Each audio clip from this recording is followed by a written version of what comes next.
몇 년 전에 불란서에서 사회 심리학을 가르치는 로랑 베거라고 하는 교수님이 재미있는 제목의 책을 한 권 출간하셨습니다. 도덕적 인간은 왜 나쁜 사회를 만드는가, 이런 제목이에요. 우리 일반적 상식을 뒤집는 제목 같죠?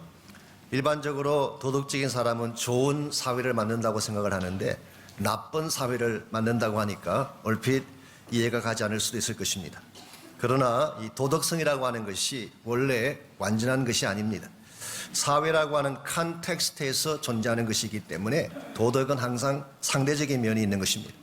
더구나 도덕성의 잣대라고 하는 것이 자기중심이기 때문에 공정할 수가 없고 절대적 가치를 가질 수가 없습니다. 그러므로 너무 지나치게 자기중심적인 모럴리즘에 빠지게 되면 자신을 보지 못하게 되고 불필요하게 선과 악을 나누게 되고 사람들을 정죄하게 되기 때문에 오히려 사회에 폐를 끼칠 수가 있다는 것입니다. 이런 면에서 도덕이 필요하긴 하지만 지나치게 당시 중심적인 도덕으로 흐르게 되면 위험할 수가 있는 것이죠. 오래전에 미국의 한 마을에 제빵업자가 있었습니다. 베이커리 하는 사람. 이 사람은 늘 가까운 농장에서 버터를 사서 빵을 만들었는데 언제부턴가 그 버터의 양이 자꾸 줄어가는 느낌이 들었어요. 그래서 버터 한 덩어리를 저울에 달아보았더니 정말 정량보다 모자랐습니다. 화가 난 이 제빵업자가 농장 주인을 정직하지 못하다고 법정에 고소를 했습니다. 법정에 선 농장 주인에게 판사가 물었습니다. 왜 그랬냐 그랬더니 자기는 정량을 줄인 적이 없다는 것입니다. 정확하게 측량해서 만들었기 때문에. 판사가 묻습니다. 어떻게 측정을 했냐 그랬더니 간단하대요. 이 버터 한 개를 놓고 다른 쪽에다가 1파운드짜리 본인 늘 사가지고 오는 그 빵 한 개를 놓고 둘의 정량을 딱 재면 정확하다는 것입니다. 그럼 그 빵은 어디서 사오느냐 물었더니 그 제빵업자를 가르치면서 늘 저 제빵업자 집에서 가져온다는 것입니다. 결국 버터의 양이 줄어든 근본 이유가 무엇인가요? 제빵업자가 빵의 정량을 줄였기 때문입니다. 문제의 근원은 자신에게 있는데 자신이 한 짓은 돌아보지 아니하고 다른 사람을 고발하는 마음, 이것이 우리가 가진 도덕성의 한계라고 부를 수가 있습니다. 도덕은 완전하지 않습니다. 불완전하고 상대적이고 한계가 있는 것이죠. 그럼에도 불구하고 오늘 많은 사람들이 내가 좀 더 도덕적으로 산다는 한 가지 이유 때문에, 다른 사람과 비교했을 때 좀 더 깨끗하다는 이유 하나 때문에 쉽게 사람들을 평가하고 판단하는 것을 보게 됩니다. 심지어 믿음을 가졌다고 하는 사람들 중에도 작은 도덕성을 내세워서 하나님의 은혜를 거절하고 하나님께 나아가는 것을 불편해하는 사람들을 만날 때가 있습니다. 이것은 대단히 위험하고 잘못된 삶의 자세가 아닐 수 없습니다. 자기 자신을 보지 못하는 측면도 있고 결과적으로 도덕이라는 함정에 빠져서 진짜를 놓칠 그러한 가능성이 많기 때문이죠. 이런 면에서 우리가 신앙생활 살아가면서 경계해야 될 것 중에 하나가 도덕적 우월성에 빠지는 것입니다. 이것은 하나님도 제대로 보지 못하게 하고 인간관계도 해칠 수 있는 굉장히 위험한 면이 있는 것입니다. 이런 면에서 도덕적인 것이 필요하긴 하지만 도덕성의 우월감에 빠지지 아니하고 하나님이 기뻐하시는 바른 자세로 살아가려면 과연 무엇이 필요할까? 오늘 같이 봉독한 이 본문을 통해서 이것을 함께 정리해 보려고 합니다. 오늘 같이 읽은 본문에 보시면은 도덕적 우월성의 위험에 대해서 사도 바울이 엄중한 그런 논리로 경고의 메시지를 기록하고 있습니다. 먼저 1절 말씀 보시면 그러므로 남을 판단하는 사람아, 여기서 그러므로라고 하는 접속사는 일반적으로는 앞에 있는 것을 받는 이 결과를 나타내는 접속사지만 오늘 본문의 경우는 다릅니다. 새로운 주제로 넘어가기 위한 전환을 위한 접속사입니다. 즉 바울이 지금까지 무엇인가를 이야기해온 후에 그 다음 주제로 넘어가기 위해서 그러므로라고 한 것입니다. 그렇다면 앞에서 바울이 어떤 주제를 다루었나요? 지난주에 함께 다루었던 이방인의 죄를 다루었습니다. 1장 18절부터 32절까지 아주 디테일하게 사도 바울은 그 당시 이방 사회에 만연했던 죄악들, 이방인들이 짓고 있는 아주 저급하고 문란한 죄악들을 일일이 나열하고 지적을 했습니다. 특별히 1장 24절에서 31절까지를 보게 되면 혐오스럽다고 할 정도의 죄악들이 있었어요. 24절에는 성적 문란에 대한 죄를 지적했죠. 26절과 27절에서는 성적 도착 증세를 지적했습니다. 소위 말하는 동성애에 대한 비판을 했습니다. 어떤 분들은 동성애라고 하는 것이 인권에 대한 문제라고 이야기하지만 그것은 속임수입니다. 인권과 아무 상관이 없습니다. 이것은 하나님의 창조짓을 깨뜨리는 죄악인 것입니다. 그것이 얼마나 혐오스러웠으면 하나님께서 이와 같은 죄를 짓는 자들을 내버려 두시겠다. God gave up. 하나님의 포기 선언까지 하셨겠어요. 더구나 29절에서 31절에 보면은 21가지의 죄악들이 나열되어 있는데 한 가지 한 가지가 얼마나 비참하고 더러운지, 이와 같이 이방인들이 범했던 죄악들, 여기에 대해서는 누구도 논란의 여지를 갖지 않습니다. 이방인들이 죄인이다, 이와 같은 죄를 짓는 사람들이 하나님의 심판을 받아야 한다, 여기에 대해서는 누구도 이 일을 제기하지 않습니다. 그런데 오늘 본문으로 넘어오면서 남을 판단하는 사람들의 케이스가 나옵니다. 여기서 남을 판단하는 자들이 누구를 지칭하는 것일까? 어떤 성경 주석가는 유태인을 말하는 것이다, 그렇게 설명하기도 하지만 존 캘빈이나 존 머레이 같은 분들은 좀 다르게 보았어요. 도덕가를 지칭한다고 해석을 했습니다.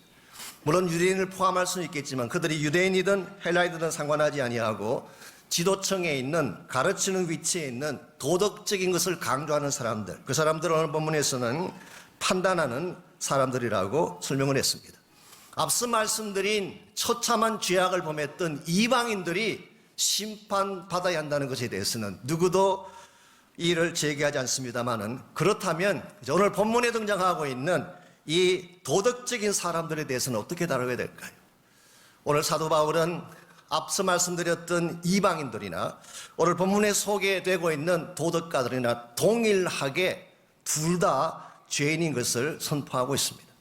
어쩌면 우리의 상식에 좀 맞지 않을지 모르겠어요. 아니 그래도 이 추악한 죄를 지은 사람들하고 그래도 좀 깨끗하게 성결하게 윤리적으로 산 사람하고는 구별을 해줘야지 어떻게 둘 다 똑같이 죄인 취급을 할 수 있을까? 그렇게 반문하실지 모르겠습니다만은 3절 말씀 한번 보시기 바랍니다. 이런 일을 행하는 자를 판단하고도 같은 일을 행하는 사람아 내가 하나님의 심판을 피할 줄로 생각하느냐.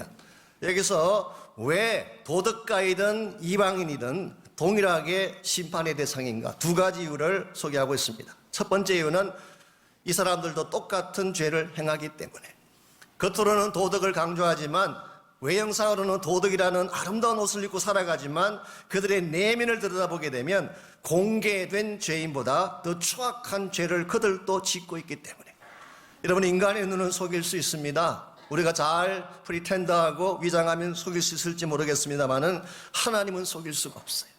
하나님의 관점에서 보았을 때에 도덕가라고 하는 사람들 실제 내용을 들여다보니까 우리가 외형상 죄인으로 취급하는 자들보다 훨씬 더 악하고 더럽다는 사실을 지적한 것입니다. 그래서 친절한 금자씨가 너나 잘하세요, 그렇게 이야기한 것입니다. 정말 그 감옥에 있는 사람들, 이 사람들을 죄인 취급하는데 오히려 그들을 가두었던 사람들이 더 악한 사실을 고발하면서 당신이나 잘하세요. 오늘 사람들 가운데 많은 분들이 자기 자신이 얼마나 더러운지를 모르기 때문에 스스로 속고 스스로 위장하는 경우를 흔히 볼 수가 있습니다. 그래서 바울은 도덕가이든 이방인이든 똑같이 죄인이다. 두 번째 이유는 하나님의 공의 때문입니다. 어떤 사람이든지 다 하나님의 심판대 앞에 서야 되는데 그때 하나님의 공의 앞에서 과연 합당한 자가 있을까요? 조금 더 도덕적이다, 덜 도덕적이다, 이것이 어떤 큰 디퍼런스를 만들까요? 하나님의 공의에 모자라기는 마찬가지인 것입니다. 예를 들어서 학교에서 학생이 구구단 시험을 쳤습니다. 7 곱하기 8이 얼마냐 그렇게 질문을 던졌더니 한 학생은 54라고 적었어요. 또 다른 학생은 40이라고 적었습니다. 이것을 본 선생님이 둘 다 빵점을 주었어요. 그랬더니 54라고 적은 학생이 항의를 했습니다. 아니 나는 둘밖에 안 틀렸는데 어떻게 16이나 틀린 학생하고 나를 똑같이 취급하느냐, 차등을 해야 되는 거 아니냐, 그렇게 항의를 했어요. 이 항의가 정당한가요? 선생님이 안 표했습니까? 아닙니다. 틀렸다는 면에서는 똑같은 것입니다. 둘을 틀렸건 16을 틀렸건 틀린 것은 마찬가지인 것입니다. 오늘 하나님의 공의라고 하는 그 잣대 앞에 서게 되면 도덕가이든 비도덕가이든 좀 더 잘나는 사람이든 못난 사람이든 둘 다 똑같이 모자라는 것입니다. 그래서 로마서 3장 23절은 분명하게 선포합니다. 모든 사람이 죄를 범하였음에 하나님의 영광에 이르지 못했다. 모든 사람이 all have sinned and fall short of glory of God. 하나님의 영광에 다 모자랐다고 선포합니다. 이런 면에서 우리에게 주어진 도덕성, 때로는 필요하긴 하지만 이 도덕성이 모든 것인 양 생각하고 도덕적 우월감에 빠져서 진실로 하나님께로 나아가야 될 믿음을 포기한다면 이것은 잘못된 선택이고 어리석은 선택이 아닐 수 없습니다. 오늘날 이 땅을 살아가는 사람들 중에 남들보다 조금 더 도덕적이라는 이유 때문에 복음을 거절하는 사람들 많이 있어요. 교회 다니는 사람들의 악을 지적하면서 나는 그들보다 낫다, 이 한 가지 이유 때문에 십자가 앞에 나오는 것을 부인하는 사람들이 많습니다. 심지어 교회에 나오고 있는 사람들 가운데도 내가 좀 더 영적으로 깨끗하다, 다른 사람보다 조금 더 신령하다, 이와 같은 영적인 우월감 때문에 쉽게 형제를 판단하고 정죄하고 하나님의 보좌 앞에 나가지 않는 이와 같은 크리스찬들을 흔히 볼 수가 있습니다. 우리 마음속에 자리 잡고 있는 이와 같은 도덕적, 영적인 우월감을 깨뜨리지 아니하면 정말 하나님이 우리에게 주기를 원하는 은혜를 소유할 수가 없습니다. 이런 면에서 눈에 보이진 않지만 하나님과 우리 사이를 가로막고 있는 이 도덕성의 우월감, 영성의 우월감, 이것을 깨뜨려야지 진실로 하나님의 은혜를 누릴 수 있고 하나님의 보좌를 향해 나갈 수가 있는 것입니다. 어떻게 할 때에 우리 마음을 가로막고 있는 영적, 도덕적 우월감을 깨뜨리고 정말 하나님의 은총 앞에 바른 자세로 나아갈 수가 있을까요? 오늘 같이 읽은 본문에 보시면은 심판을 넘어서 하나님의 은혜로 나아가는데 꼭 필요한 세 가지 스텝이 오늘 본문에 소개되고 있습니다. 제일 첫 번째 스텝, 우리가 심판을 넘어서 하나님의 은혜까지 나가려면은 제일 첫 번째 스텝이 자아를 인식하는 것입니다. 즉 자신의 실체를 보지 아니하면 하나님의 은혜 앞에 나아갈 수가 없습니다. 1절 말씀 다시 보실까요? 우리 1절 하반부를 보시면은 누구를 막론하고 내가 핑계하지 못할 것은 남을 판단하는 것으로 내가 너를 정죄함이니 판단하는 내가 같은 일을 행하기 때문이다. 쉽게 설명하면 자신도 똑같은 일을 행하면서 마치 자신은 의로운 자인 것처럼 다른 사람을 정죄하게 되면 이것 자체가 너를 정죄한다. NIV 성경이 이렇게 번역했어요. You are condemning yourself. 너 자신이 바로 너를 정죄하게 된다. 참으로 날카로운 지적이 아닐 수가 없습니다. 오늘 많은 사람들이 자기가 범하는 죄가 자기에게 정죄함을 준다는 사실을 알지 못하고 다른 사람에게만 시선을 돌리는 경우를 보게 됩니다. 이것은 굉장히 위험하고 잘못된 것입니다. 예수님 말씀을 빌리자면 형제의 눈 속에 있는 티는 보면서 우리 눈 속에 있는 대들보를 보지 못하는 케이스. 한국 속담을 빌리자면 똥 묻은 개가 겨 묻은 개 나무라는 케이스. 이것만큼 위험한 현상이 없습니다. 우리가 우리 자신을 보지 못하면 스스로 속는 것입니다. 정말 보아야 될 문제를 바라보지 못하기 때문에 엉뚱한 곳을 짚게 되는 것입니다. 이런 면에서 우리가 하나님 은혜 앞에 바로 서려면 정확하게 내가 누구인지를 바로 볼 수 있어야 돼요. 어떻게 내 자신의 모습을 정확하게 바로 볼 수 있을까요?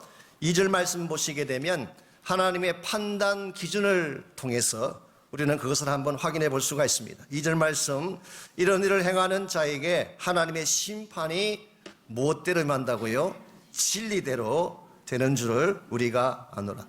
하나님의 심판은 진리에 근거한 것입니다. On the basis of truth, 혹은 according to the truth. 하나님의 심판은 하나님께서 설정하신 진리가 기준이에요. 진리라고 하는 잣대를 가지고 하나님은 심판하시는 것입니다.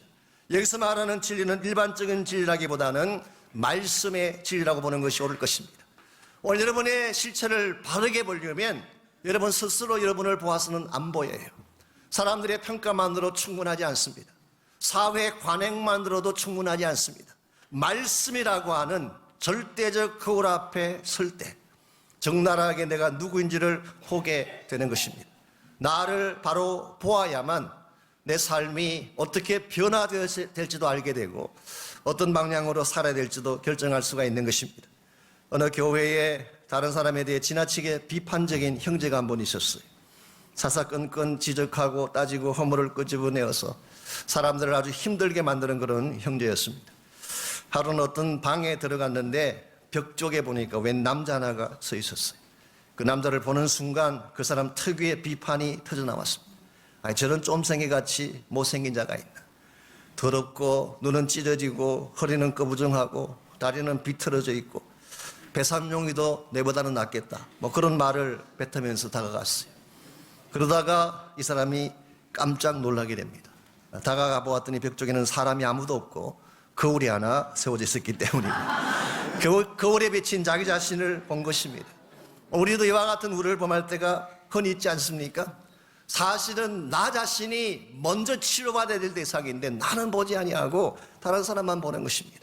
여러분과 제가 바른 거울을 보게 되면 나를 볼 수 있어요. 그 거울이 바로 하나님의 말씀입니다. 우리가 아침마다 정말 일어날 때마다 말씀의 거울 앞에 나를 비추어 보고 하루를 시작하게 되면 삐뚤게 살지 않게 돼요. 내 자신의 모습을 정직하게 보기 때문에 고치게 되고 개선하게 되고 하나님께로 더 나아가게 되는 이런 면에서 우리가 정말 하나님의 은혜 앞에 나아가려면 제일 먼저 해야 될 것이 자신의 실체를 먼저 보는 것입니다. 두 번째 단계가 자신의 아집을 깨뜨리는 것입니다. 아집이라고 하는 것은 자기중심적인 고집을 말합니다. 이 자기 안에 형성되어 있는 이 아집, 완악함을 깨뜨리지 아니하면 하나님 은혜 앞에 나갈 수가 없습니다. 4절과 5절을 보시면은 이 도덕적 사람이 가지고 있는 두 번째 문제를 바울은 이렇게 지적을 하고 있습니다. 4절 먼저 읽겠습니다. 혹 내가 하나님의 인자하심이 너를 인도하여 회개하게 하심을 알지 못하여 그의 인자하심과 용납하심과 같이 참으심이 풍성함을 멸시하느냐. 이 말의 뜻은 하나님은 너가 회개하도록 돌아오기 위해서 참으시고 기다리시고 사랑을 베푸시고 긍휼을 베푸시는데 너는 마치 그것이 필요 없다는 듯이 멸시하느냐 그런 뜻이에요. 일반적으로 좀 도덕적인 사람들, 배우고 갖춘 것이 많은 사람들일수록 예수 믿기가 쉽지 않습니다. 왜냐하면 나 정도면 괜찮은데 나 같은 사람이 꼭 용서를 구할 필요가 있을까? 나 정도면 그래도 잘 살고 있는 편인데 굳이 은혜를 찾을 필요가 있을까? 그래서 그 사람들 스스로 말하기를 We don't need it. 하나님의 은혜, 하나님의 긍휼 필요 없다고 선포하는 오늘 본문이 말하는 케이스가 바로 그 케이스입니다. 도덕적으로 갖췄다고 생각하는 거기에 속아서 하나님의 긍휼을 리젝트하는 하나님의 은총을 리젝트하는 그래서 하나님께 나아가는 것 자체를 부인하는 이것은 굉장히 잘못된 관행인 것입니다. 그래서 5절에 보면은 바울은 이렇게 선포합니다. 다만 내 고집과 회개하지 아니한 마음을 따라 진노의 날 곧 하나님의 의로우신 심판이 나타나는 그날에 임할 진노를 너에게 삭고 있다. 우리가 행했던 모든 것들은 축적되고 축적되었다가 심판의 날에 하나님 앞에 다 그 대가를 지불해야 되는 것입니다. 그런데 악한 일을 행하면서 자기도 모르는 가운데 수많은 죄악들을 쌓아가고 있으면서도 자기 고집 때문에 자기가 의롭다라고 하는 자의식 때문에 하나님의 은혜로 나가지 않게 된다면 결국은 심판받을 수밖에 없고 진로 가운데 처할 수 없다 그런 뜻입니다. 여러분 하나님이 여러분과 저에게 긍휼을 베푸시지 않는 것이 아닙니다. 하나님의 사랑은 무한합니다. 하나님의 인내는 무한합니다. 하나님은 여러분과 저에게 필요한 모든 것을 주시려고 충분하게 다 준비를 하시고 우리를 부르고 계세요. 다만 한 가지 내 아집이 깨어지지 아니하면 아무리 하나님이 큰 것을 준비하시고 아름다운 것을 준비하셔도 우린 그걸 소유할 수가 없는 것입니다. 이런 면에서 우리 하나님께 구원을 위해 나가는데도 나의 아집을 깨뜨린 것이 필요하고 하나님의 진정한 축복의 보좌로 나아가는데도 나 중심적인 아집이 깨어져야 하는 것입니다. 오늘 우리의 아집을 깨뜨리지 아니하면 나의 완악함을 깨뜨리지 아니하면 아무리 하나님이 좋은 것들을 예배해 놓으셔도 우리는 그것을 볼 수 없고 누릴 수가 없게 됩니다. 구약 성경에 보게 되면 욥이라고 하는 인물이 나오죠. 여러분 잘 아실 것입니다. 욥기라고 하는 이 성경을 해석하는 그 방법은 다양합니다. 여러 가지 많은 해석 방법이 있는데 일반적인 해석은 이렇죠. 무고한 자가 당하는 고난, innocent suffering, 의인이 당하는 고난, 일반적으로 그렇게 해석들을 많이 합니다. 그러나 여러분들이 한번 욥기서를 처음부터 끝까지 읽어보십시오. 1장과 2장까지만 보지 말고 끝까지 읽어보시게 되면 욥기서가 말씀하고 싶은 진정한 주제가 그것이 아닌 것을 알 수가 있습니다.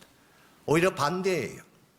하나님은 욥이 입고 있던 자기 의의 옷을 벗기기를 원하셨어요. 그래서 욥기서의 모든 진행 과정이 그 의의 옷을 한 겹씩 한 겹씩 벗겨내기 위한 하나님의 시도라고 볼 수가 있습니다. 욥은 여러분 아시는 대로 객관적으로는 흠잡을 데가 없는 인물, 도덕적으로는 거의 완전함에 가까운 인물, 정직했고 순전했고 악에서 떠난 자이고 하나님을 경외하고 시마다 때마다 제사 드리고 자녀 잘 양육했다. 오죽했으면 동방의 의인이라고까지 불렀겠어요. 이와 같이 외형상 보게 되면 퍼펙트한 도덕성을 갖춘 인물이었기 때문에 욥의 마음 중심에는 자기도 모르는 가운데에 자기 의가 있었어요. self-righteousness. 나는 흠이 없다.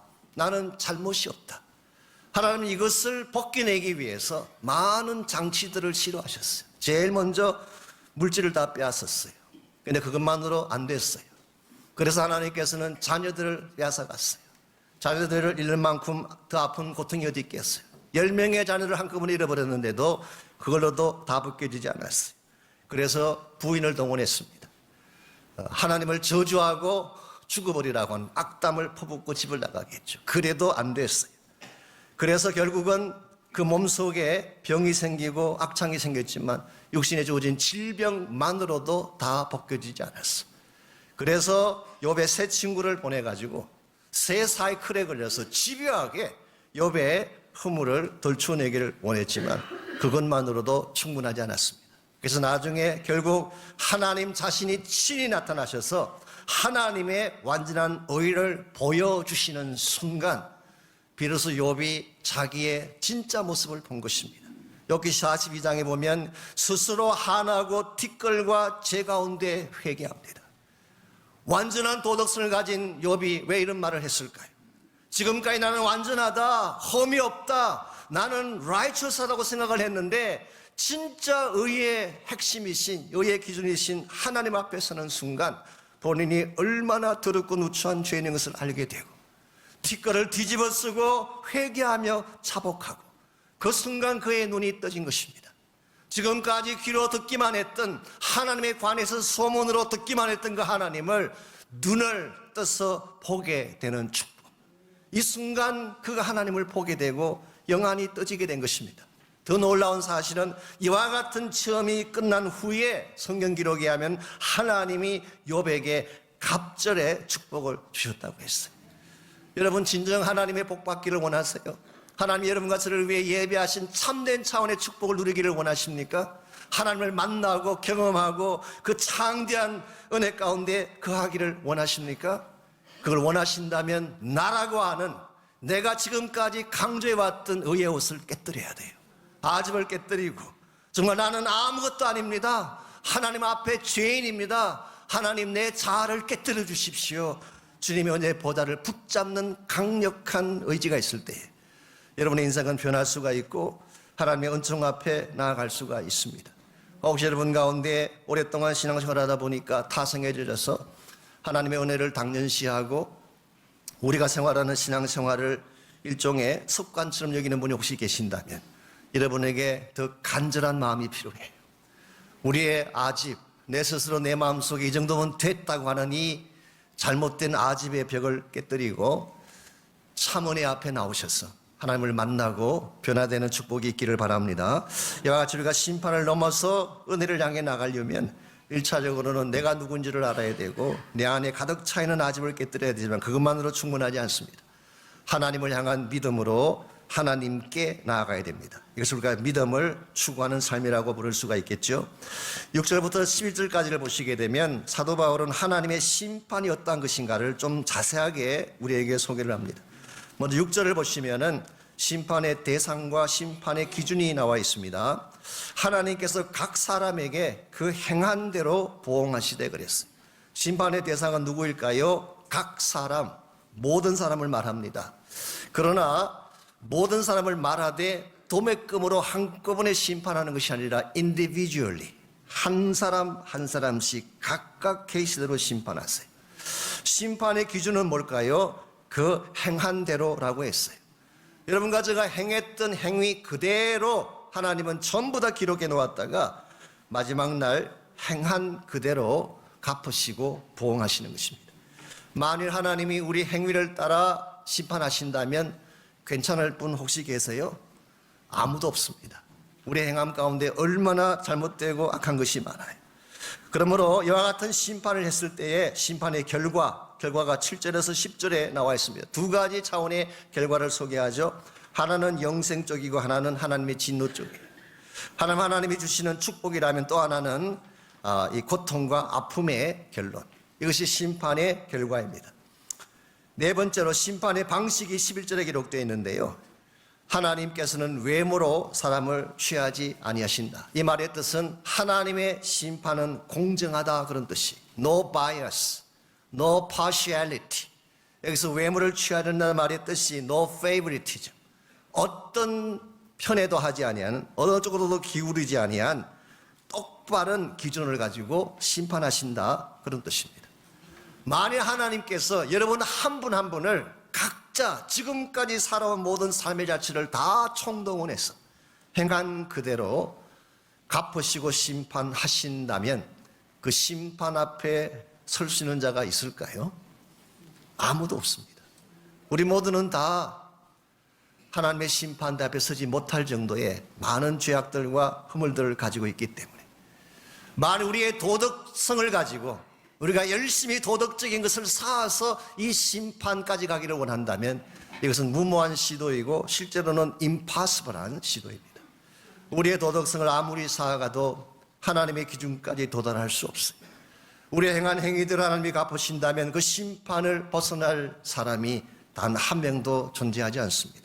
그렇다면 길은 없는 것일까요? 7절 말씀 보시면은 아주 정확하게 스페시파이 하지는 않았지만 그 대답이 암시적으로 주어져 있습니다. 나중에 3장 21절 이하에 가게 되면 이 대답에 대한 더 구체적인 내용들이 다시 나오기 때문에 그때 설명을 드리겠습니다만 7절 말씀 먼저 보시면은 참고 선을 행하여 영광과 존귀와 썩지 아니함을 구하는 자에게는 영생으로 하신다. 어떤 자에게 영생을 주신다는 것일까요? 영광과 존귀와 썩지 아니함을 구하는 자. 여기에 표현된 영광, 존귀, 썩지 아니함은 하나님께 속한 속성을 말하는 것입니다. 그러므로 이것을 좀 바꿔 설명하면 결국은 믿음으로 하나님을 구하는 자, 믿음으로 하나님께 나아가는 자, 이러한 자들에게는 하나님이 심판을 주시는 것이 아니라 영생을 주신다고 약속합니다.